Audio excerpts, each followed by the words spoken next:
महाराष्ट्रामध्ये यंदाच्या संपूर्ण खरीपाच्या मोसमामध्ये जो काही पाऊस पडला, सातत्याने जी अतिवृष्टी झाली, त्यामुळे मोठ्या प्रमाणात शेतीचं आणि शेतकऱ्यांचं नुकसान झालं. पिकांचे नुकसान झालं, जनावरांचं नुकसान झालं, काही ठिकाणी घरांचं नुकसान झालं, गोठ्यांचं नुकसान झालं. जे काही ग्रामीण भागातलं पब्लिक इन्फ्रास्ट्रक्चर आहे त्याचंही नुकसान झालं आणि दुर्दैवाने काही लोक मृत्युमुखी देखील पडले, काही लोक जखमी झाले. असं एक प्रचंड आपल्याला चित्र भीषण अशा प्रकारचं पाहायला मिळालं. आम्ही देखील वेगवेगळ्या ठिकाणी प्रत्यक्ष जाऊन या परिस्थितीची पाहणी केली. सातत्याने शेतकऱ्यांशी आम्ही चर्चा केली आणि एक प्रकारे दिलासा आपल्याला कसा देता येईल याचा प्रयत्न आम्ही केला. तातडीची मदत म्हणून ज्यांच्याकडे नुकसान झालेलं आहे, त्यांना घरामध्ये पाणी शिरलं आहे, त्यांना 10,000 रुपये देण्याचा विषय असेल किंवा गहू तांदूळ देण्याचा विषय असेल, त्या ठिकाणी वेगवेगळ्या प्रकारे छोटी मोठी मदत जी आहे ती मदत करण्याचं काम आपण सुरू केलं. अगदी तातडीनं 2200 कोटी रुपये रिलीज करून क्रॉप कम्पेन्सेशनचा पहिला हप्ता जो काही आहे तो त्यांना मिळावा या संदर्भात आपण काम चालू केलं. आणि त्यानंतर आम्ही सातत्याने आपल्याला जास्तीत जास्त मदत कशी करता येईल याचा प्रयत्न करत होतो. आपल्याला कल्पना आहे की शेतकऱ्याचं आपल्या पिकावर पोटच्या पोराप्रमाणे प्रेम असतं आणि अशा परिस्थितीत पीक करपून गेलं, त्या ठिकाणी पाणी साचलं, अशी जी काही अवस्था पाहायला मिळाली, झोपलेलं पीक पाहायला मिळालं, चिखल पाहायला मिळाला आणि अनेक ठिकाणी तर जमीनच खरडून गेली. त्यामुळे रबीची पेरणी करण्याचीही क्षमता त्या ठिकाणी उरली नाही. खरं म्हणजे यातनं जे काही आर्थिक आणि मानसिक अशा दोन्ही प्रकारचा त्रास शेतकऱ्यांना होतो त्याचं 100% कम्पेन्सेशन कोणीच देऊ शकत नाही. मात्र आमचा शेतकरी पुन्हा आपल्या पायावर उभा राहायला पाहिजे आणि भविष्यामध्ये पुन्हा शेतकरी आणि शेती ही उभी राहिली पाहिजे. या दृष्टीनं आम्ही जास्तीत जास्त रिसोर्सेस याच्याकडे वळवण्याचा निर्णय घेतला आणि त्या दृष्टीने आम्ही कम्पेन्सेशनच्या संदर्भातलं एक पॅकेज तयार केलेलं आहे. साधारणपणे आपण जर बघितलं तर महाराष्ट्रामध्ये 1,43,52,281 हेक्टर एवढ्या जमिनीवर पिकांची लागवड झाली होती. यापैकी साधारणपणे 68,69,756 हेक्टर एवढ्या जमिनीवरचं पिकांचं नुकसान झालेलं आहे. यात काही जमिनीवर अंशतः आहे आणि मोठ्या प्रमाणात पूर्णतः नुकसान आपल्याला पाहायला मिळतं आहे. साधारणपणे मेजर नुकसान जे आहे ते 29 जिल्ह्यांमध्ये झालेलं आहे. 253 तालुके हे जवळपास सरसकट आम्ही घेतलेले आहेत की ज्या ठिकाणी आम्ही मदत करतो आहोत, ज्यामध्ये 2059 मंडळ आहेत की ज्या मंडळांमध्ये क्रॉप डॅमेज झालेला आहे. त्यामुळे 65 मिलीमीटरची अट आम्ही ठेवलेली नाही. जिथे क्रॉप डॅमेज आहे असं सगळं कव्हर करून त्या ठिकाणी मदत करण्याचा निर्णय आपल्या सरकारने त्या ठिकाणी घेतलेला आहे. एकूण सर्व प्रकारची जी मदत आपण करतो आहे, ज्यामध्ये क्रॉप डॅमेज आहे, ज्यामध्ये खरडून गेलेल्या जमिनीचा विषय असेल किंवा मृत व्यक्तींना मदत असेल, जखमींना मदत असेल, इस्पितळातली मदत असेल, 10,000 रुपये जे आपण देतो ती मदत असेल, पूर्णतः जे नष्ट झालेले पडझड झालेले घरं आहेत जी 100% गेली आहेत त्याला पूर्णपणे आपण नव्याने घरं बांधण्याकरता त्या ठिकाणी मदत करणार आहोत आणि नव्याने प्रधानमंत्री आवास योजनेतला नवीन घर समजून त्याला पूर्ण पैसे देऊन त्या ठिकाणी त्या घराची निर्मिती आपण करणार आहोत. डोंगरी भागातली देखील जी घरं आहेत त्यांना 10,000 रुपये जास्तीचे देऊन त्या घरांना देखील आपण मदत करणार आहोत. जिथे अंशतः घरांची पडझड झाली आहे त्यांनाही मदत करणार आहोत. झोपड्यांची जिथे पडझड झाली आहे त्यांनाही मदत करणार आहोत. त्यासोबत गोठ्याची मदत आपण वेगळी करणार आहोत. दुकानदारांचं देखील नुकसान झालेल्या जवळपास 50,000 रुपयापर्यंतचं दुकानदारांना देखील आपण त्या ठिकाणी मदत करणार आहोत. दुधाळ जनावरं जी आहेत याच्याकरता जवळपास 37,500 रुपयापर्यंत प्रति जनावर अशा प्रकारे मदत करण्याचा आपण निर्णय घेतलेला आहे. आणि एनडीआरएफमध्ये 3 जनावरांपर्यंतची जी काही मर्यादा आहे ती आपण काढून टाकलेली आहे. जेवढ्या जनावरांचं त्या ठिकाणी मृत्यू झाला असेल त्या प्रत्येक जनावराकरता राज्य सरकारच्या वतीनं कॉम्पेन्सेशन देण्यात जाईल. ओढकाम करणारी जी जनावरं आहेत त्याच्याकरता 32,000 रुपये प्रति जनावर देण्यात येईल. कुक्कुटपालनाकरता देखील आपण त्या ठिकाणी जो काही आपला दर आहे तो 100 रुपये प्रति कोंबडीप्रमाणे जेवढं नुकसान झालं असेल तेवढं देणार आहे. विशेषतः खरडून गेलेली जी जमीन आहे हा एक अत्यंत महत्वाचा विषय आहे. कारण शेवटी शेतकऱ्याला सॉईल आणावं लागणार आहे, माती आणावी लागणार आहे आणि त्याकरता मोठ्या प्रमाणात त्यांना त्याची मदत आपल्याला करावी लागणार आहे. आणि म्हणून आपण हा निर्णय केलेला आहे की 47,000 रुपये हेक्टरी त्यांना कॅश कॉम्पेन्सेशन आणि 3 लाख रुपये हेक्टरी हे नरेगाच्या माध्यमातून आम्ही त्यांना देणार आहोत. म्हणजे जवळपास 3.5 लाख रुपये हेक्टरी हे खरडून गेलेल्या जमिनीकरता शेतकऱ्यांना उपलब्ध करून देण्याचा निर्णय हा आपण या ठिकाणी घेतलेला आहे. आणि याच्या व्यतिरिक्त सगळ्यात महत्वाचं की जे काही कॉम्पेन्सेशन आपल्याला क्रॉपच्या संदर्भात द्यायचं आहे त्या क्रॉपच्या कॉम्पेन्सेशनच्याकडे मी शेवटी येतो. बाधित विहिरी आहेत. आता ज्या विहिरींमध्ये गाळ गेला आहे, ज्या विहिरींचं नुकसान झालेलं आहे याकरता एनडीआरएफचे कुठलेही नॉर्म्स नाहीत तरी देखील राज्य सरकारने एक विशेष बाब म्हणून 30,000 रुपये प्रति विहीर ही मदत करण्याचा निर्णय घेतलेला आहे. ज्यातनं हा गाळ काढणे आणि ती विहीर सुस्थितीत आणणे हे काम देखील आपण करणार आहोत. यासोबत अन्नधान्याच्या किट्स वगैरे आपण त्या ठिकाणी देतोय ते मी यापूर्वी देखील सांगितलेलं आहे. आपण 2 अजून निर्णय याच्यात घेतले आहेत की जे काही इन्फ्रास्ट्रक्चरचं नुकसान झालं आहे ग्रामीण भागामध्ये त्याकरता 10,000 कोटी रुपये इन्फ्रास्ट्रक्चरच्या नुकसानीकरता आपण उपलब्ध करून देणार आहोत. डीपीसीमध्येही 5% अशा प्रकारे पूरग्रस्त भागातल्या कामाकरता आपण जवळपास 1,500 कोटी रुपये हे आपण उपलब्ध करून दिलेले आहेत. एक मागणी सातत्याने यायची, ओला दुष्काळ जाहीर करा, ओला दुष्काळ जाहीर करा. त्या संदर्भात आम्ही जी घोषणा केली होती त्यानुसार टंचाई म्हणजे ज्याला आपण बोलीभाषेत दुष्काळ म्हणतो किंवा अवर्षण असतं त्या वेळच्या ज्या काही उपाययोजना आहेत त्या सगळ्या उपाययोजना याला ओला दुष्काळ किंवा ओल्या टंचाईचा काळ समजून त्या सगळ्या उपाययोजना आपण त्या ठिकाणी करणार आहोत. ज्यामध्ये जमीन महसुलात सूट असेल, कर्जाचं पुनर्गठन असेल, शेतीशी निगडीत कर्जाच्या वसुली स्थगिती असेल, कृषी पंपाच्या चालू वीज बिल तर आता लागतच नाही त्यामुळे तो विषय संपलाय. वीज बिल आम्ही वसूलच करत नाही. शालेय व महाविद्यालयीन विद्यार्थ्यांना परीक्षा शुल्कात माफी हे देखील करण्यात येणार आहे.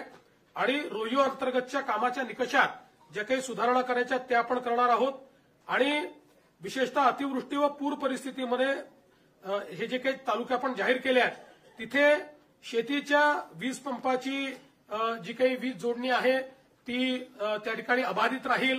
त्याचं नुकसान झालं असेल तर त्याची भरपाई मिळेल. अशा सगळ्या गोष्टी ज्या आपण दुष्काळाच्या म्हणजे टंचाईच्या काळात करतो त्या सगळ्या गोष्टी आता देखील आपण या ठिकाणी लागू केलेल्या आहेत. आता मी याच्याकडे वळतो की आपण शेतकऱ्यांना जी थेट मदत करणार आहोत म्हणजे ही आधीची सगळी मदत शेतकऱ्यांनाच आहे पण क्रॉप कॉम्पेन्सेशन. तर क्रॉप कॉम्पेन्सेशनच्या संदर्भात आपल्याला कल्पना आहे की या ठिकाणी साधारणपणे एनडीआरएफच्या नियमाप्रमाणे 8,500 रुपये आपण या ठिकाणी कोरडवाहूला देतो. हंगामी बागायतीला 17,000 रुपये हेक्टर देतो आणि बागायतीला आपण 22,500 रुपये हेक्टर देतो. त्याप्रमाणे जवळपास या ठिकाणी आपण 65 लाख हेक्टर करता 6,175 कोटी रुपये देण्याचा निर्णय केलेला आहे. ते पैसे आपण देणार आहोत. आणि याच्या व्यतिरिक्त आपण हा निर्णय केलेला आहे की आता आमच्या शेतकऱ्याला किमान रबीचं पीक घेता आलं पाहिजे. त्याकरता बियाणं असतील किंवा इतर गोष्टींकरता आपण प्रति हेक्टरी अतिरिक्त 10,000 रुपये देण्याचा निर्णय केलेला आहे. त्यामुळे याकरता देखील 6,500 कोटी रुपये आपल्याला लागणार आहेत. म्हणजे आता जर आपण विचार केला तर जो कोरडवाहूचा आमचा शेतकरी आहे यांना हेक्टरी 18,500 रुपये मिळतील. जो आमचा हंगामी बागायती शेतकरी आहे त्याला 27,000 रुपये हेक्टरी मिळतील. आणि जो आमचा बागायती शेतकरी आहे त्याला 32,500 रुपये हे हेक्टरी देण्याचा निर्णय केला आहे. याच्या व्यतिरिक्त जवळपास 45 लाख आपले शेतकरी जे आहेत यांचा विमा आपण उतरवलेला आहे. विमा उतरवलेल्या शेतकऱ्यांना याच्या व्यतिरिक्त आता त्याचं कॅल्क्युलेशन चाललेलं आहे, पण याच्या व्यतिरिक्त अगदी कन्झर्वेटिव्ह साईडला जरी आपण पकडलं तरी ज्यांचं पूर्ण नुकसान झालेलं आहे अशा शेतकऱ्यांना साधारणपणे 17,000 रुपये हेक्टरी विम्याचे पैसे मिळतील. त्यामुळे आपण जर बघितलं तर ज्यांनी विमा उतरवलेला आहे अशा शेतकऱ्यांना साधारणपणे त्यातले जे कोरडवाहूचे शेतकरी आहेत त्यांनाही 35,000 मिळतील. आणि जे बागायती आहेत त्यांना तर 50,000 प्रति हेक्टरच्या वर एकंदरीत पैसे जे आहेत ते या ठिकाणी प्राप्त होणार आहेत. आणि साधारणपणे आपण जर एकूण राज्य सरकारने या ठिकाणी जो काही आता याच्यावर नियतवेध दिलेला आहे त्याचा एकत्रित अंदाज बांधला. आम्ही याच्यामध्ये साधारणपणे इन्शुरन्सचे पैसे जे आहेत ते 5,000 कोटीच पकडले आहेत, पण आमचा अंदाज आहे 7,500 ते 10,000 कोटी रुपये आम्हाला त्यातनं मिळतील. पण कन्झर्वेटिव्ह अंदाज आम्ही पकडलाय कारण त्या संदर्भात अजून क्लेम जाणे आणि ती सगळी प्रोसेस होणे आहे. पण हा जरी आपण पकडला कन्झर्वेटिव्ह अंदाज तरी एकूण राज्य सरकारच्या वतीनं 31,628 कोटी रुपयांचं पॅकेज हे आपण या ठिकाणी देतो आहोत की ज्या माध्यमातून 31,628 कोटी एवढं पॅकेज म्हणजे जवळपास 32,000 पर्यंत हे पॅकेज चाललेलं आहे. अशा 32,000 कोटीपर्यंत अशा प्रकारचं हे पॅकेज या ठिकाणी आपण दिलेलं आहे. आणि आपला प्रयत्न आहे की यातला जेवढा जास्तीत जास्त पैसा हा आपल्याला या ठिकाणी दिवाळीच्या आधी देता येईल. किमान क्रॉप कॉम्पन्सेशनचे पैसे वगैरे जे काही आहेत हे जेवढे जास्तीत जास्त दिवाळी आधी पुश करता येतील. बाकी तर जे मृत व्यक्तींचं सहाय्य आहे, जखमींचं सहाय्य वगैरे हे आम्ही ऑलरेडी देऊन टाकले आहेत. 10,000 रुपये जे द्यायचे आहेत ते ऑलरेडी देऊन टाकलेले आहेत. बऱ्याच गोष्टी आपण यातल्या दिलेल्या आहेत. काही गोष्टी ज्या राहिलेल्या आहेत त्या सगळ्या गोष्टी आणि क्रॉप कॉम्पन्सेशनचे पैसे हे आपण त्या ठिकाणी देण्याचा प्रयत्न करणार आहोत. आणि आपण जर विचार केला तर निव्वळ क्रॉप कॉम्पन्सेशन करता आपण याच्यामध्ये जे पैसे देतो ते देखील जवळपास 18,000 कोटी रुपयांपेक्षा जास्त आहेत. म्हणजे मला असं वाटतं की आतापर्यंतच्या इतिहासात सर्वात जास्त पैसे हे क्रॉप कॉम्पन्सेशनला देण्याचा प्रयत्न या ठिकाणी आपल्या सरकारच्या माध्यमातून आम्ही केलेला आहे. आम्ही तिघांनी बसून याच्यावर खूप विचार केला आणि हा निर्णय केला की 4 खर्च कमी करावे लागले तरी देखील आपण त्या संदर्भात मागे पुढे पाहू नये. कारण शेतकऱ्यांवर अभूतपूर्व अशा प्रकारचे संकट आहे आणि म्हणून आपण जे काही जास्तीत जास्त करता येईल तो करण्याचा प्रयत्न आम्ही करू. याच्या व्यतिरिक्तही आमचा हा प्रयत्न आहे. आज मुख्यमंत्री सहायता निधीला देखील मोठ्या प्रमाणात लोक मदत करतायत आणि त्याही माध्यमातून अनेक गोष्टी अशा असतात की ज्या आपल्या कुठल्याच नियमामध्ये आपल्याला कव्हर करता येत नाहीत. त्यामुळे अशा प्रकारच्या ज्या काही गोष्टी हळूहळू आढळतील त्याच्यावर आम्ही मुख्यमंत्री सहायता निधीतनं किंवा काही लोकांनी सीएसआर देखील देण्याचं मान्य केलं आहे. त्या सीएसआरच्या माध्यमातून आपल्याला कशी मदत करता येईल या संदर्भातला प्रयत्न आमचा असणार आहे. कुठल्याही परिस्थितीमध्ये शेतकऱ्यांच्या मुलांचं शिक्षण हे याच्यामुळे बाधित होऊ नये, त्यांची स्वप्न कुठेतरी खंडित होऊ नये अशा प्रकारचा प्रयत्न या माध्यमातून आम्ही या ठिकाणी केलेला आहे. त्यामुळे हे सगळं मी आपल्यासमोर पॅकेज ठेवलेलं आहे. मी माननीय अजितदादा आणि शिंदे साहेबांना विनंती करतो की त्यांनी देखील मत याच्यावर व्यक्त करावं.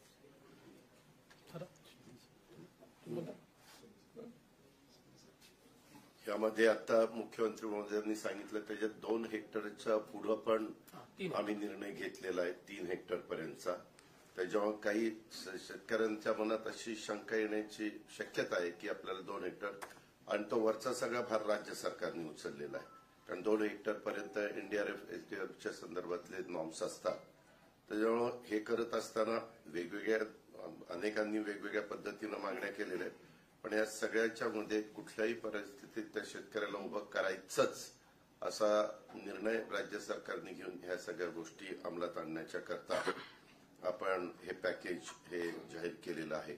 आणि ज्यात खूप बारकाईनं विचार करून कुठलाही घटक हा वंचित राहणार नाही याबद्दलची पण काळजी राज्य सरकारने हे पॅकेज जाहीर करत असताना केलेलं आहे. आणि अजूनही पॅकेज जाहीर केल्यानंतर जर यदाकदाचित चुकून कुठली गोष्ट राहिली असेल, कारण तिथली भौगोलिक परिस्थिती प्रत्येक ठिकाणची वेगवेगळी असते, त्यावेळेस मुख्यमंत्री महोदय म्हणाले की आपण परत काही जर असं वाटलं तर त्याबद्दलचं म्हणजे एखादं राहून गेलं तर ते पण आम्ही इन्क्लूड करायची आमची तयारी आम्ही ठेवलेली आहे.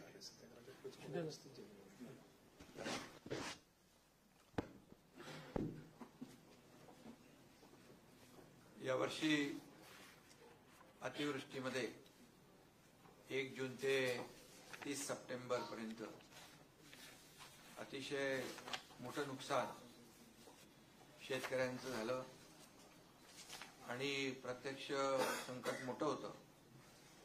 मुख्यमंत्री महोदय स्वतः, अजितदादा, मी, आमचे कृषी मंत्री, सगळेच मंत्री प्रत्यक्ष बांधावर देखील जाऊन शेतकऱ्यांचं झालेलं नुकसान पाहिलं देखील. आणि फक्त बांधावर जाऊन नुकसान पाहण्यापुरतं सरकारने काम मर्यादित केलं नाही, तर तात्काळ त्यांना 10,000 रुपये तातडीची मदत देण्याचाही निर्णय घेतला. त्याचंही वाटप सुरू झालं. यावेळी जवळपास 352 तालुके आणि 65 लाख हेक्टर जमीन नुकसानग्रस्त झाली आणि जवळपास 60 लाख शेतकरी याच्यामध्ये बाधित झाले. एकंदरीत आपण सगळ्यांनीच पाहिलं की शेतकऱ्यावर हे आलेलं संकट गेल्या अनेक वर्षापासूनचं मोठं होतं. अनेक शेतकरी भेटत होते, ते म्हणाले एवढा मोठा पाऊस आम्ही अनेक वर्षात पाहिला नाही.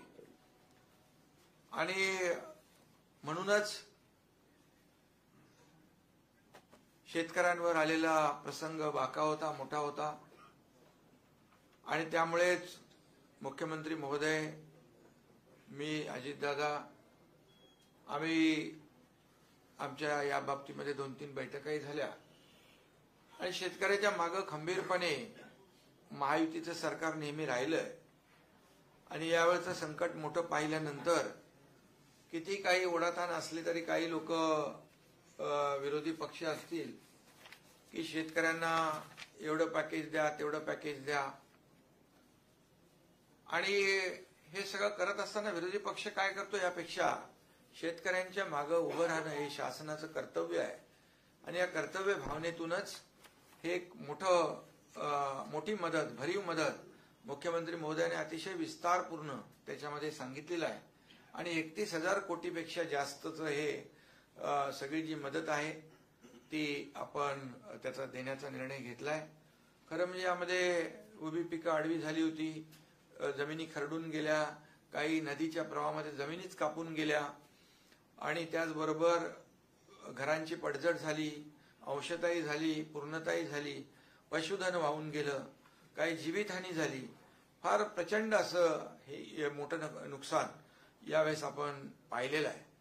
आणि अशा प्रसंगात शेतकऱ्याला देखील आधार देण्याची आवश्यकता आहे. आणि म्हणून आम्ही शेतकऱ्याच्या मागे उभं राहणार म्हणून सरकारने घेतलेली भूमिका आज मुख्यमंत्री महोदयांनी स्वतः जी काही घोषणा केलेली आहे यावरून आम्ही जे बोललो ते या ठिकाणी करतोय. ही भावना सरकारची आहे आणि शेतकऱ्यांची आहे. खरं म्हणजे ही दिवाळी काळी होणार नाही, सरकार काळी होऊ देणार नाही, अशा प्रकारचं भाष्य देखील आम्ही केलं होतं. आणि त्यामुळे दिवाळीपूर्वी ही मदत जी आहे शेतकऱ्यांच्या हातात गेली पाहिजे ही भूमिका सरकारने घेतली. आणि ही मदत देखील आता आणखी काल धाराशिवमध्ये देखील मोठं नुकसान झालंय, पाऊस पडलाय. जे काही आज घोषणा केली आहे त्याच्यामध्ये आणखी काही शेतकऱ्यांचं नुकसान होईल. ते देखील ही अंतिम मदत नाही आहे, शेतकरी प्रक्रिया आहे. आणि म्हणून शेतकऱ्यांना मदत देणं हे आमचं कर्तव्य आहे. म्हणून शेतकऱ्यांनी कुठेही खचून जाऊ नये, टोकाचं कुठलंही पाऊल शेतकऱ्यांनी उचलू नये, कारण शेवटी शासन आपल्या पाठीशी खंबीरपणे उभं आहे. आणि म्हणूनच मी या ठिकाणी सांगू इच्छितो की काही लोक म्हणत होते तामिळनाडू, पंजाब असलं तशी मदत द्या, पण आपलं मला वाटतं तामिळनाडू आणि पंजाबपेक्षा कर्नाटकपेक्षाही आपलं जे मदतीचं पॅकेज आहे ते मोठं आहे. आणि आम्ही कुणाशी म्हणजे तुलना करण्यापेक्षा आपल्या शेतकऱ्याला काय हवंय, काय काय नुकसान झालेलं आहे, ही वस्तुनिष्ठ अहवाल घेऊन त्यामध्ये मदत होईल. आणि त्यामध्ये सगळ्यात महत्वाचं म्हणजे जमिनी ज्या गेल्या, कापून गेल्या, खरडून गेल्या, यावेळेस त्यांना जवळपास 60,000पेक्षा जास्ती ते शेतकरी आहेत. आणि अशा शेतकऱ्यांना 47,000 रुपये तर मुख्यमंत्री महोदयांनी सांगितल्याप्रमाणे खरडून गेलेल्या जमिनीला मिळणारच आहेत. परंतु मनरेगामधून 3 लाख रुपये हेक्टरी जे काय जमिनीचं रिस्टोरेशन आहे, पूर्ववत जमीन करणं हे सोपं नाहीये. आणि तो मोठा प्रश्न शेतकऱ्यांसमोर होता आणि तो आपण सरकारने मिटवलाय. त्यामुळे देखील मोठी मदत, रॉयल्टी लावत नाही आपण, आणि त्याला रॉयल्टी फ्री केलेला आहे.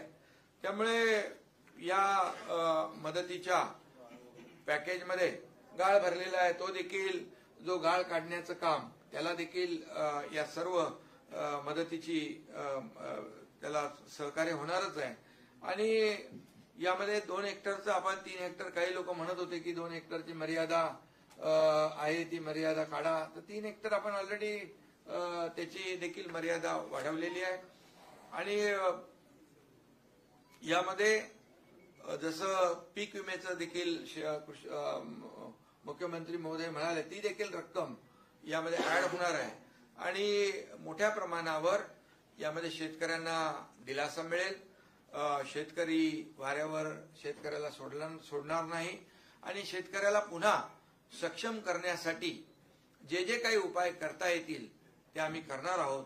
आणि म्हणून सगळे निकष बाजूला ठेवून आमच्या सरकारने सगळे निकष, अटी, शर्ती बाजूला ठेवून शेतकरी हा केंद्रबिंदू, शेतकरी हा फोकस केलेला आहे. आणि म्हणूनच या वेळेस किती ताणाताण असली, ओढाताण असली तरी सुद्धा सरकारने खूप मोठा निर्णय शेतकऱ्यांसाठी घेतलेला आहे. एनडीआरएफचे जे निकष आहेत त्यात 10,000 आणखी ऍड केलं, त्या बाबतीत देखील मुख्यमंत्री महोदयांनी सांगितलेलं आहे. 10,000 प्रति हेक्टरी म्हणजे जी एनडीआरएफचे निकष आहेत त्यात आणखी 10,000 प्लस. म्हणजे यामध्ये पुढचं जे काय रबीचं पीक आहे ते घेण्यासाठी शेतकऱ्यांना खतं, बी बियाणं या संदर्भात देखील मदतीचं जे नुसतं आता झालेल्या नुकसानीची मदत न देता पुढच्या पिकाला देखील त्यांना मदत कशी मिळेल यासाठी देखील सरकारने विचार केलेला आहे. आणि त्याचबरोबर आम्ही तिघांनी, अमित भाई आले होते त्यावेळेस देखील त्यांना विनंती केली की मोठं संकट आहे आणि या संकटामध्ये आम्ही राज्य सरकार तर पूर्ण ताकदीने खंबीरपणे शेतकऱ्यांच्या मागे उभे आहोतच. आम्ही तर बिलकुल जे काही मदत करायची ती करणार, पण केंद्र सरकार देखील यामध्ये केंद्राची देखील मदत झाली पाहिजे अशा प्रकारची मागणी अमित भाईंकडे केली. आदरणीय प्रधानमंत्री मोदीजींना देखील मुख्यमंत्री महोदयांनी आमच्या सहीचं पत्र दिलं, तिकडे देखील निवेदन दिलेलं आहे. आणि अमित भाईंनी देखील त्यांच्या परवाच्या जाहीर भाषणात देखील सांगितलं, महाराष्ट्रातल्या शेतकऱ्याच्या मागं केंद्र सरकार खंबीरपणे उभं राहील. आपला प्रस्ताव दाखल केला की तातडीने तो मान्य केला जाईल. त्यामुळे मला वाटतं की यावेळचं संकट मोठं बघून राज्य सरकारने मोठा निर्णय घेतलेला आहे. आकड्यामध्ये म्हणजे आपण आकडे पाहिले किंबहुना ज्या ज्या पद्धतीचं नुकसान शेतकऱ्यांचं झालंय या सर्व शेतकऱ्यांना पूर्णपणे मदतीचा हात राज्य सरकार देईलच आणि तो निर्णय आपण घेतलेलाच आहे. आणि यानंतर देखील काही छोट्या मोठ्या काही गोष्टी समोर येतील त्याला देखील सरकार हात आकडता घेणार नाही. आणि केंद्र सरकार देखील आदरणीय प्रधानमंत्री नरेंद्र मोदीजी नेहमीच शेतकऱ्यांच्या पाठी उभे राहिलेले आहेत. म्हणूनच त्यांनी दर वर्षाला शेतकरी सन्मान योजना सुरू केली. आपणही त्याच्यामध्ये तेवढेच 6,000 रुपयाची भर घालून नमो शेतकरी सन्मान योजना देखील सुरू केली. त्यामुळे शेतकऱ्यांच्या बद्दल असलेला जो काही जिव्हाळा आहे, जी काय आपुलकी आहे, शेवटी शेतकरी आपला अन्नदाता आहे, मायबाप आहे, आणि म्हणून आज बळीराजाच्या डोळ्यामध्ये अश्रू आहे. ते अश्रू पुसण्याचं काम नक्की राज्य सरकार केल्याशिवाय राहणार नाही, आणि त्याचीच प्रतिपूर्ती आजच्या मुख्यमंत्री महोदयांनी डिटेलमध्ये जे काय घोषित केलं त्यातून येते, आणि केंद्र सरकार देखील यामध्ये भरीव मदत आपल्याला दिल्याशिवाय राहणार नाही.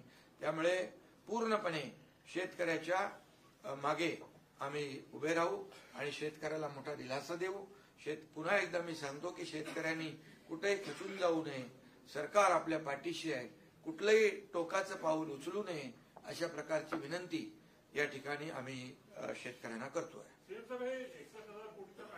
आपण केंद्र सरकारकडे किती मागणी करणार आहोत? आणि दुसरं असं आहे की 2019ला कोल्हापूर सांगलीचा दुष्काळ असेल, 2022 जे कॉम्पेन्सेशन होतं एनडीआरएफच्या नॉर्म्सपेक्षा आपण 50 किंवा 50 कॉम्पेन्सेशन दिलं होतं. तिथे जरी 10,000 रुपये आपण वाढवले असेल तरी ते फक्त रबीच्या पिकांना मिळणार आहे, आणि रबीची पिकं ही 1/3 असतात फक्त खरीपाच्या. याचा अर्थ फक्त 1/3 शेतकऱ्यांना ते कॉम्पेन्सेशन 10,000चं जे आहे ते मिळणार आहे. पहिली गोष्ट, आतापर्यंतच्या दिलेल्या सगळ्या पॅकेजपेक्षा मोठं पॅकेज आहे.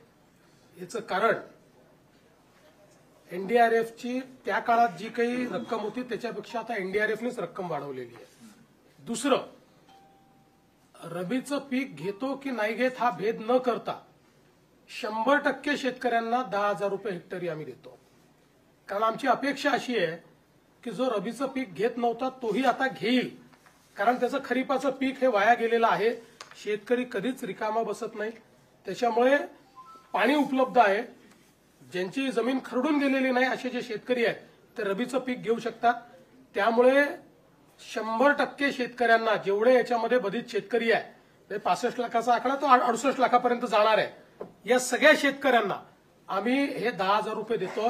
म्हणून मी म्हटलं आतापर्यंत आम्ही जे दिलेले आहेत त्यातलं सगळ्यात मोठं कॉम्पेन्सेशन यावर्षी दिलेलं आहे. विमा कंपन्या अनेकदा मदत करताना अटी शर्ती घालतात आणि जी मदत मिळते ती अगदी किरकोळ असते, आणि आपली जी 3 हेक्टर पर्यंतची मर्यादेची अट आहे विमा कंपन्यांनाच तो लागत नाही की विमा कंपन्या सरसकट सगळ्या जमिनीला भरपाई. विमा कंपन्यांना 2 हेक्टरची वगैरे अट नसते. विमा कंपन्या जेवढ्या जमिनीचा विमा उतरला त्याच्यावर ते देत असतात. आज सकाळीच केंद्रीय कृषी मंत्री शिवराज सिंग चौहान साहेब यांनी मला स्वतः फोन केला आणि त्यांनी सांगितलं की तुम्ही विम्याच्या संदर्भात जी काही कारवाई करावी लागते ती लवकर पूर्ण करा. मी स्वतः विमा कंपन्यांची बैठक घेऊन त्यांनी तातडीनं योग्य कॉम्पेन्सेशन दिलं पाहिजे याकरता त्यांच्यावर दबाव आणीन. त्यामुळे आता आम्ही आमची जी प्रोसेस आहे, जे व्हॅलिडेशन आपल्याला करून द्यावं लागतं, त्या प्रोसेसला आता आपण गती दिलेली आहे.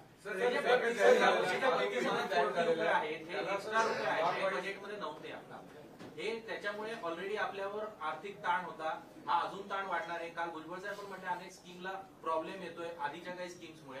तर अशा कोणत्या स्कीम्स आहेत की ज्याला यातून प्रॉब्लेम येऊ शकतो? आणि तुम्ही म्हटलं ते आता त्यावेळी बघू. बघा, असं आहे, शेवटी शेतकऱ्यांना जर मदत करायची असेल तर कुठेतरी ताण हा सहन करावा लागेल. हे अशा प्रकारे बजेट तयार करताना इतकी अतिवृष्टी होईल याची तर आपल्याला कल्पना नव्हती. त्यामुळे अशा प्रकारचा अप्रत्याशित किंवा अनियोजित खर्च आला तर त्याकरता तो काही ठिकाणी आपल्याला काही बाबींवर खर्च कमी करावा लागेल, काही बाबींवर ताण सहन करावा लागेल. आजच या सगळ्या गोष्टी सांगता येत नाही. आता ज्यावेळी आम्ही रिएप्रोप्रिएशन करू, आज तर आम्ही काय करतो, आमच्याकडे जे जे वेगवेगळ्या प्रकारचे निधी आहेत त्याचं रिएप्रोप्रिएशन करून तात्काळ हे पैसे देणं सुरू करतो. मग डिसेंबरच्या अधिवेशनामध्ये कुठे कमी करायचं, कुठे वाढवायचं हे बघितलं जाईल.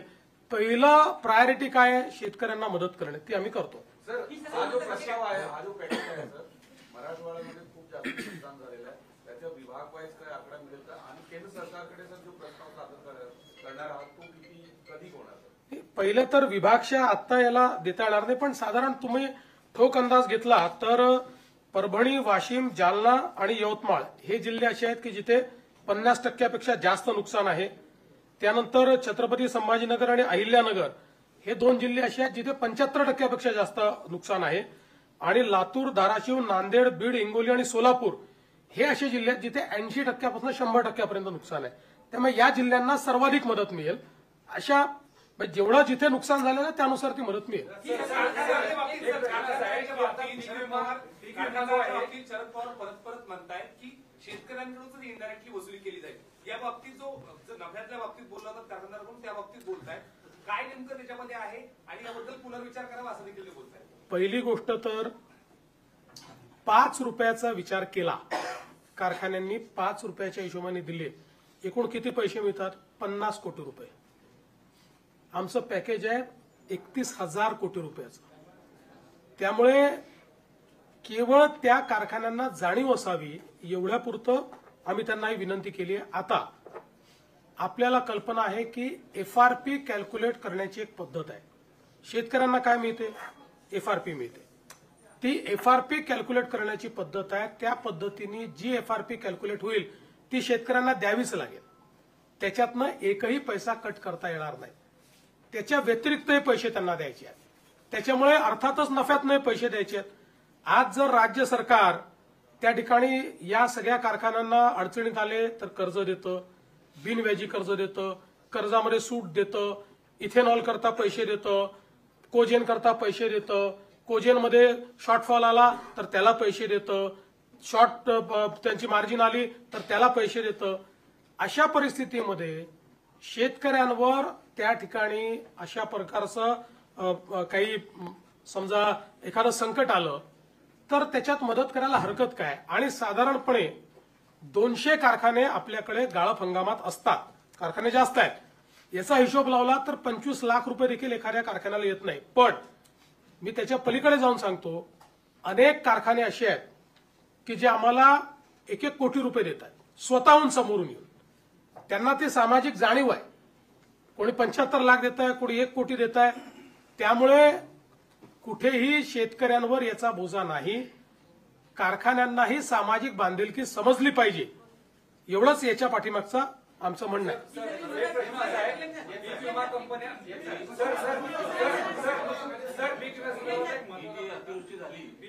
हे झालं की तुम्हाला यंदाचा पीक विमा हा पीक कापणी प्रयोगावर मिळणार आहे. आता पिकच शिल्लक राहिलेली नाही आणि कंपन्यांनी ऑलरेडी आधी प्लॉट तयार केलेले आहेत की जे कापणी प्रयोग तिथं होणार आहे. तर याचा उंबरठा उत्पादन गृहीत धरून पीक विमा कंपन्या मदत देणार की सरसकट आता ज्या पद्धतीने तुम्ही मदत जाहीर केली त्या पद्धतीने पीक विमा कंपन्यांना तुम्ही निर्देश देणार? पीक कापणी प्रयोगाचा अर्थ असा आहे की नेमकं पीक किती उरलेलं आहे ह्याचा अंदाज बांधला जातो. म्हणजे पिकाचं नुकसान किती झालेलं आहे. जिथे पीकच नाही, जिथे पूर्ण नुकसान झालेलं आहे त्या ठिकाणी पूर्ण नुकसानच पकडावं लागेल. तिथे पीक कापणी प्रयोगाचे काही विषय राहणार नाही. फक्त जाऊन त्या ठिकाणी त्यांना ते व्हॅलिडेट करावं लागेल. टाइम बाउंडच आहे ते, त्याचीच कारवाई आता चाललेली आहे. त्यामुळे 100% टाइम बाउंड आहे आणि त्या संदर्भात त्यांना जी काही मदत लागेल ती आम्ही करायला तयार आहोत. दुसरं तुम्ही जे म्हणालात आम्ही पीक कापणी प्रयोगावर परत का आलो, यापूर्वी आम्ही काही ट्रिगर दिले होते. काही लोक म्हणतात ट्रिगर का काढले. आमचा 2 वर्षाचा अनुभव असा राहिला की या ट्रिगरमुळे पहिले 25% तर शेतकऱ्यांना तात्काळ मिळाले, पण नंतरचे 75% ट्रिगरमध्ये बसलेच नाही. त्यामुळे शेतकऱ्यांचं नुकसान झालं आणि म्हणून आम्ही म्हटलं ही पद्धत नको, जुनी पद्धत बरोबर आहे. कारण पीक कापणी प्रयोगामुळे 100% पैसे मिळतात आणि म्हणून आम्ही त्या पद्धतीकडे परत गेलेलो आहोत आणि त्या पद्धतीने विमा आम्ही देतो.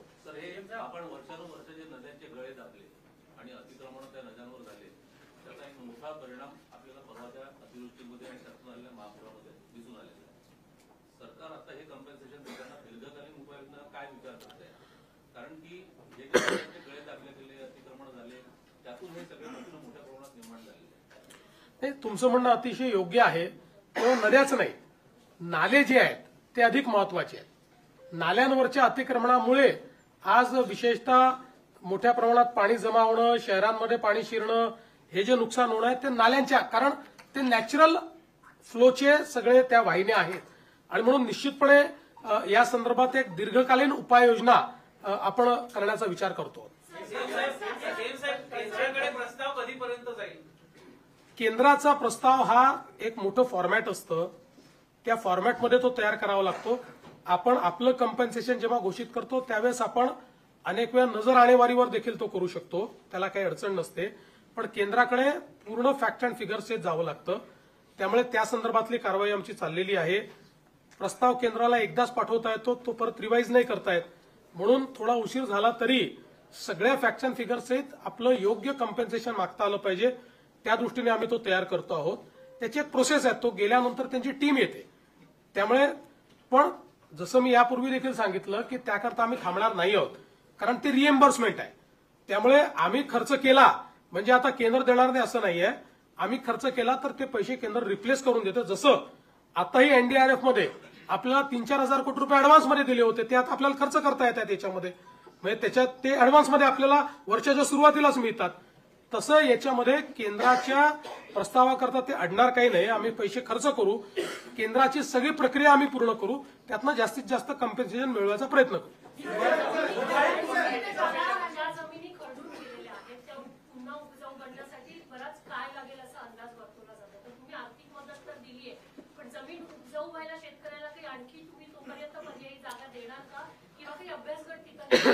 नाही, याची आवश्यकता नाही आहे. जेव्हा जमीन खरडून जाते त्यावेळी आपण त्या ठिकाणी दुसरीकडनं माती आणतो, सॉइल आणतो. आणि जसं आता सोलापूरमध्ये प्रयोग सुरू केला, सर्वाधिक बाधित सोलापूर आहे.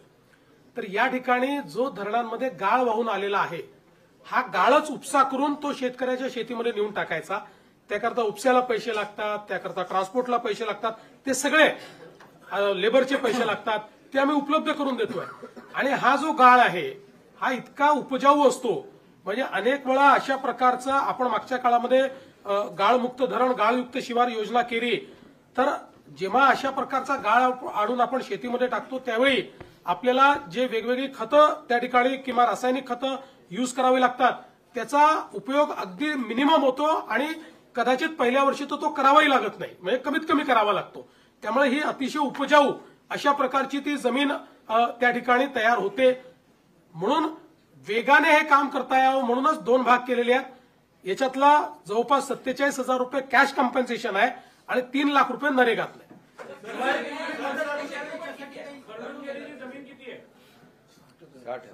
60,000 हेक्टर आहे.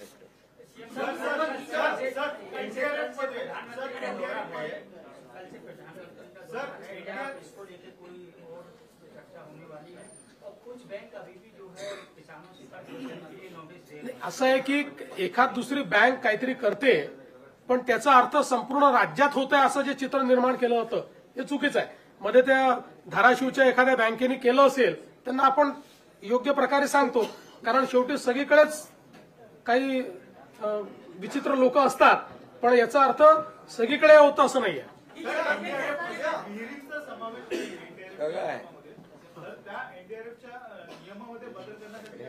नाही, एनडीआरएफ मध्ये नसला तरी बदल करायला वेळ लागेल म्हणून आम्ही घोषणा केली. एनडीआरएफ मध्ये नसलं तरीही आम्ही 30,000 रुपये विहिरीं करता देणार आहोत, राज्य सरकारच्या पैशातून देणार आहोत.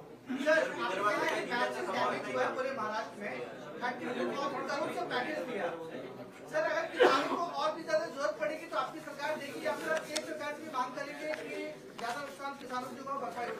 देखिए, अभी जो महाराष्ट्र में बाढ़ आई है, उस बाढ़ में करीब 65 से 68 लाख हेक्टेयर जमीन पर जो किसानों की फसल थी वो फसल बर्बाद हुई है. कई अलग अलग प्रकार से किसानों का नुकसान हुआ है. कहीं मवेशी बहकर गए हैं, कहीं पर घरों का नुकसान हुआ है, कुछ इंफ्रास्ट्रक्चर का नुकसान हुआ है, अलग अलग प्रकार से जमीन उनकी बह गई है. तो ऐसे अलग अलग प्रकार से किसानों का नुकसान हुआ है. राज्य सरकार ने ये निर्णय किया है कि हम लोग किसानों को अपने पांव पर खड़ा करने की कोशिश करेंगे. इस दृष्टि से करीब करीब राज्य सरकार की ओर से 31,628 करोड़ रुपए का एक पैकेज हमने घोषित किया है. इस पैकेज में जो जिनकी मृत्यु हुई है उनको मदद है, जख्मी है उनको मदद है, जो हॉस्पिटलाइज्ड है उनको मदद है, एक इमीडिएट मदद के रूप में 10,000 रुपया लोगों को है, जो दुकान वाले हैं उनको 50,000 रुपए तक की मदद है. इसमें जो घर गिर गए उनको नए सिरे से घर बनाने के लिए मदद करेंगे. उसके साथ साथ जिनका घर का थोड़ा नुकसान हुआ है, पूरे गिरे नहीं है, उनको भी हम लोग कंपेंसेशन दे रहे हैं. जो मवेशियों को रखने के लिए शेड होता है उसके लिए भी हम लोग मदद करने वाले हैं. मवेशियों को एनडीआरएफ में अगर वो दूध देने वाला जानवर हो तो उसके लिए 3 जानवरों तक ही कंपेंसेशन दिया जाता है। हमने तय किया कि हम पूरा कंपेंसेशन देंगे, जितने मवेशी उनके एक प्रकार से मरे हैं उतना पूरा उनको हम कंपेंसेशन देंगे। इसके साथ साथ हम लोगों ने कंपेंसेशन देने के लिए जो 2 हेक्टेयर की एक मर्यादा होती है उसको भी 3 हेक्टेयर करने का निर्णय लिया है। और जो जमीन बहकर जाती है, बह गई है, जो जहां पर अब खेती लायक जमीन नहीं बची वहां पर सॉइल लाना पड़ता है, मिट्टी लानी पड़ती है, उसके लिए 47,000 रुपया कैश कंपेंसेशन और 3 लाख रुपया नरेगा के माध्यम से हम लोग देने वाले हैं, ताकि वो किसान आने वाले दिनों में वापस सॉइल लाकर अपनी जमीन को रिस्टोर करे और अपनी खेती किसानी को वो शुरुआत कर पाए। इस प्रकार का उनको मदद करने वाले। और इसके साथ साथ हम लोगों ने विशेष रूप से जो क्रॉप कंपेंसेशन है, क्रॉप कंपेंसेशन में करीब करीब हम लोग 17,675 करोड़ रुपया क्रॉप कंपेंसेशन दे रहे हैं, जिसमें एनडीआरएफ के नॉर्म के हिसाब से 8,500 रुपया हेक्टर जो ड्राईलैंड फार्मिंग करते हैं उनके लिए होता है। जहां पर थोड़ी सिंचाई है सीजनल उनको 17,000 रुपया, और जहां पर सिंचाई उपलब्ध है वहां पर 22,500 रुपया ऐसे एनडीआरएफ के नाम के हिसाब से हम लोग देंगे। लेकिन उसके साथ साथ उन सभी को, चूंकि अब उनकी खरीफ की फसल बर्बाद हुई है, तो ये लोग रबी में वापस फसल ले पाए, इसलिए 10,000 रुपया हेक्टरी ये एक्स्ट्रा कंपेंसेशन हम उनको दे रहे हैं। तो एक प्रकार से अगर हम लोग देखें तो जहां जो इरिगेटेड हमारे फार्मर है उनके लिए जो ये कंपेंसेशन है ये करीब करीब 32,500 रुपए तक जाने वाला है। इसके साथ साथ जिन्होंने इंश्योरेंस किया है ऐसे 45 लाख हमारे पास किसान हैं। इन 45 लाख किसानों को एक बहुत ही, अगर हम लोग कंजर्वेटिव एस्टिमेट ले तब भी इनको हेक्टरी 15,000 से 17,000 रुपए मिल सकते हैं, और करीब 5,000 से 10,000 करोड़ रुपया ये इंश्योरेंस के माध्यम से हमारे किसानों को मिलेगा। तो उसकी भी व्यवस्था हमने की है। कुल मिलाकर अगर हम लोग देखें तो 29 जिले हमारे प्रभावित है, 253 तालुके हमारे प्रभावित है, और करीब करीब 2059 जो हमारे मंडल है वो इसमें प्रभावित हुए हैं। तो यहाँ पर अलग अलग प्रकार की उपाय हम लोग कर रहे हैं। इसके साथ साथ नॉर्मली जब अकाल पड़ता है उस समय जो उपाय योजनाएं की जाती है, उन उपाय योजनाओं को इस समय हमने लागू किया है। उसी जीआर को इसके साथ हम लोगों ने लागू किया है। तो जिसमें जो हम लोग लैंड रेवेन्यू लेते हैं उसमें, या जो एक कर्जा होता है उसमें जो छूट देनी पड़ती है उसकी वसूली में, किसानों से हम बिजली का, तो अभी हमने बिजली मुफ्त की है तो उसमें तो कोई वसूली का सवाल ही नहीं उठता है। तो ऐसे कई बच्चों के लिए उनके जो परीक्षा शुल्क है उसमें छूट देना है, ये सारे उपाय हम लोगों ने किए हैं। कुल मिलाकर हमारा ये प्रयास है कि जो हमारे किसान हैं उन किसानों को हम लोग अपने पैरों पर वापस खड़ा कर पाए। देखिए, किसानों को जो मानसिक रूप से तकलीफ होती है, जो आर्थिक रूप से तकलीफ होती है, वो दोनों 100% उसका कंपेंसेशन कोई कर नहीं सकता, लेकिन कम से कम सरकार किसानों के पीछे खड़ा रहकर उनको रबी के लिए और अगले सीजन के लिए खड़ा कर पाए, इस दृष्टि से हमने इस पैकेज का निर्माण किया है। जर ओला दुष्काळ जाहीर केला असता तर ह्या पॅकेजपेक्षा त्यांना अतिरिक्त मदत मिळाली असती का? आणि आपण पूर्वी ती मागणी केली, एकही रुपया अतिरिक्त मिळाली नसती, कमी मदत मिळाली असती।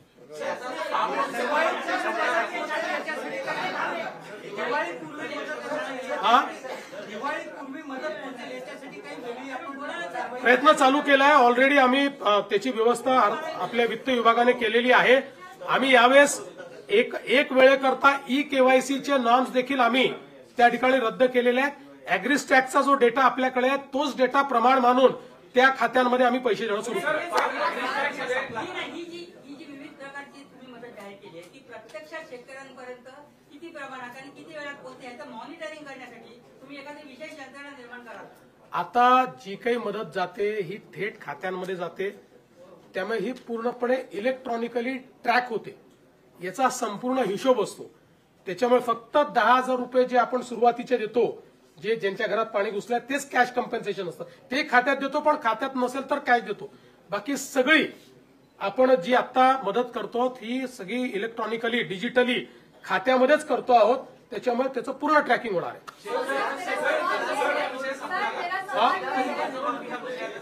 असं आहे की शेतकरी कर्जमाफीच्या संदर्भात जे आश्वासन या ठिकाणी आमच्या सरकारने दिलेलं आहे ते आम्ही पूर्ण करणारच आहोत. पण आमचे माननीय उद्धवजी हे नेहमी मी कर्जमाफी केली हे सांगत असतात. म्हणून आपल्या फक्त नजरेस आणून देतो की महात्मा ज्योतिराव फुले ही कर्जमाफीची योजना त्यांनी घोषित केली होती. त्यावेळी त्यांनी 20,500 कोटी रुपयाची कर्जमाफी केली होती. 20,500 कोटी रुपयाची. त्याच्या 3 वर्ष आधी आमच्याही सरकारने, मी मुख्यमंत्री असताना आम्ही छत्रपती शिवाजी महाराज कर्जमाफी केली होती. त्याच्यामध्ये 18,762 कोटी आणि नंतर 1900 कोटी अशी 20,500 कोटी रुपयाची तेव्हाही कर्जमाफी केली होती. त्यामुळे उद्धवजींनी काहीतरी वेगळं केलं असं नाहीये. आधीच्या सरकारने केलं होतं उलट. उद्धवजींनी जे 50,000 रुपये नियमित कर्ज धारकांना द्यायचं कबूल केलं होतं, 2.5 वर्षात फुटकी कवडी दिली नाही. ती सगळी ज्यावेळेस शिंदेसाहेब मुख्यमंत्री झाले त्यावेळी आम्ही जवळपास 5,000 कोटी रुपये हे त्यावेळी दिले. आणि मी हा आकडा याकरता सांगतो की आपण एक लक्षात ठेवा, 20,000 कोटी रुपयाचं त्यांनी त्या ठिकाणी कर्जमाफी केली. आम्ही तर आता जे कम्पेन्सेशन देतो ते 18,000 कोटीच आहे. म्हणजे 18 नाही, ते खरडून गेलेल्या जमिनीचा विषय केला तर 21,000 कोटीच आहे. 21,000 कोटी रुपयाचं तर थेट कम्पेन्सेशन आम्ही देतो. त्यामुळे आम्ही कुठेही आमच्या घोषणेपासून दूर गेलेलो नाही. पण आज कर्जमाफी करण्यापेक्षा थेट मदत करणं हे जास्त महत्वाचं आहे. कारण कर्जमाफी केली तरी तो आपल्या जमिनीवर माती कुठनं आणणार आहे, तो आपल्या पुढच्या हंगामामध्ये पैसे कुठनं आणणार आहे. आणि म्हणून कर्जमाफीच्या संदर्भात आम्ही कुठेही मागे हटलेलो नाही, ती देखील आम्ही करू. पण आज जी थेट मदत करणं हे गरजेचं आहे, ती थेट मदत आता राज्य सरकारच्या वतीनं आम्ही करतो आहोत. सर, एक सवाल ये भी है कि आपकी सरकार की तरफ से किसानों को मदद दी जा रही है, लेकिन कई जो किसान हैं, जो उनके परिवार वाले हैं, उनके पास शायद वो दस्तावेज, वो डॉक्यूमेंट्स नहीं होंगे. क्या उन किसानों को भी ये सहायता दी जाएगी? देखिए, इसके लिए दस्तावेज की आवश्यकता ही नहीं है. ये हमने अपने सर पर लिया है. इसका वैलिडेशन भी हम कर रहे हैं. इसका एग्रीस्टैक का अकाउंट भी हमारे पास है. तो इसलिए उनको कोई दस्तावेज देने की जरूरत नहीं है. इसका सर्वे भी हम लोग करते हैं, उसका वैलिडेशन भी हम लोग करते हैं. उसको उनके 7/12 के अनुसार उस गट में क्या क्या है उसकी एंट्री भी हम लोग करते हैं. उसको एग्रीस्टैक के साथ जोड़ते भी हम लोग हैं और उसमें पैसा भी हम लोग डालते हैं. शेतकऱ्यांची अद्याप नोंदणी झालेली नाही. आपल्याकडे 1,72,00,000 खातेदार शेतकरी आहेत, त्यातले 1,17,00,000 शेतकऱ्यांची काहीतरी ऍग्रीस्टॅकमध्ये नोंदणी झाली. उर्वरित शेतकऱ्यांचं कसं होतं? असं आहे की ऍग्रीस्टॅकमध्ये कोणाची नोंदणी झाली आहे माहितीये का? ऍक्टिव्ह शेतकऱ्यांची नोंदणी झाली आहे. ऍबसेंटी शेतकरी यांची नोंदणी नाही. मुंबईमधले अनेक लोक असे आहेत की ज्यांनी वेगवेगळ्या ठिकाणी शेती घेऊन ठेवली आहे, पण ते शेती करत नाहीत. त्यांनी इन्व्हेस्टमेंट म्हणून शेती घेऊन ठेवलेली आहे. ऍक्टिव्ह शेतकऱ्यांची सगळ्यांची ऍग्रीस्टॅकमध्ये नोंदणी आम्ही केलेली आहे. मला सांगताना आनंद वाटतो, देशामध्ये पहिल्या नंबरवर महाराष्ट्र ऍग्रीस्टॅकमध्ये. सर्वाधिक नोंदणी ही महाराष्ट्राने केली आहे. आणि एखादा शेतकरी असा असेल की त्याची ऍग्रीस्टॅकमध्ये नोंदणी नाही, तर त्याला एवढंच करावं लागेल की ई-केवायसी करावं लागेल. कम्पेन्सेशन त्याला पण मिळणार आहे. पण ऍग्रीस्टॅकचा उपयोग का करतोय की ई-केवायसी करावी लागू नये म्हणून. ई-केवायसीला थोडा वेळ लागेल म्हणून आपण करतोय. आमच्या मते जवळजवळ 100% ज्यांना कम्पेन्सेशन द्यायचं आहे, 1% वाटल्यास बाजूला ठेवू, पण 99% शेतकरी ज्यांना कम्पेन्सेशन द्यायचं आहे ते ऍग्रीस्टॅकच्या डेटामध्ये उपलब्ध आहे. हा, ते तुम्ही चांगलं सांगितलं, ते मी सांगायचं विसरलो. मत्स्य शेतीच्या बाबतीतही आपण त्या ठिकाणी जी काही नुकसान भरपाई आहे ती नुकसान भरपाई आपण देतो आहोत. आणि जवळपास मत्स्य शेती करता, त्याच्यानंतर काही ठिकाणी बोटींचं नुकसान झालेलं आहे, त्याही करता आपण नुकसान भरपाई देतो. आपण 100 कोटी रुपये त्याकरता वेगळे राखून ठेवले. चला, धन्यवाद.